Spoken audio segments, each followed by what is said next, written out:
கண்டன குரல் கூட கொடுக்காம எப்படி நீங்க தமிழகத்தினுடைய நலனை காப்பாற்ற போறீங்க? கர்நாடகால காங்கிரஸ் அரசு திரு சித்தராமையா அவர்கள் முதலமைச்சர் அவர்கள் இன்னைக்கு மேகதாது அணைக்கான டீடைல்டு ப்ராஜெக்ட் ரிப்போர்ட் அதை தயார் பண்ணுவதாக சட்டமன்றத்தை அறிவிச்சிட்டாங்க. எப்ப அறிவிச்சிருக்கிறாங்க? திராவிட முன்னேற்ற கழகத்திற்கும் காங்கிரசுக்கும் கூட்டணி உறுதியான பிறகு அடுத்த நாள் சொல்றாங்க. அப்படி இருக்கும் பொழுது இவர்களுக்குள்ள மறைமுகமாக ஏதோ பேச்சுவார்த்தை நடந்தது போல் தெரிகிறது. காங்கிரசும் திராவிட முன்னேற்ற கழகம் தங்களுடைய கூட்டணியை அதிகாரப்பூர்வமாக அறிவித்த பிறகு அடுத்த நாள் கர்நாடகாவில் இருக்கக்கூடிய காங்கிரஸ் கட்சி முதலமைச்சர் திரு சித்தராமையா அவர்கள் மேகதாது அணைக்கான டீடைல்டு ப்ராஜெக்ட் ரிப்போர்ட்டை நாங்க தயார் பண்ண போறோம் அப்படின்னு. அதனால அறிவித்த நேரம் தப்பு, அறிவிச்ச முறை தப்பு, அறிவிச்சதே தப்பு. தமிழ்நாடை பொறுத்தவரை ஒரே வார்த்தையில சொல்றோம், மேகதாது அணையை கட்டக்கூடாது என்று சொல்லிக்கிறோம். காரணம் டெல்டா பகுதியினுடைய விவசாய பெருமக்களுக்கு பெரும் பிரச்சனை. ஆனா முதலமைச்சர் அவர்கள் இதுவரை கண்டிக்காத எங்களுக்கு பெரிய வருத்தத்தை கொடுத்தார். இதுவரை கண்டிக்கல, இதுவரைக்கும் பேசல.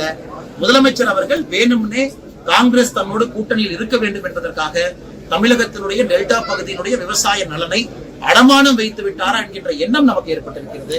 அதையும் இந்த நேரத்தில் பாரதிய ஜனதா கட்சி வன்மையா கண்டிக்கிறோம். முதலமைச்சர் இதுவரைக்கும் பேசல. பத்திரிகை நண்பர்கள் நீங்க முதலமைச்சரை கேள்வி கேட்கணும்.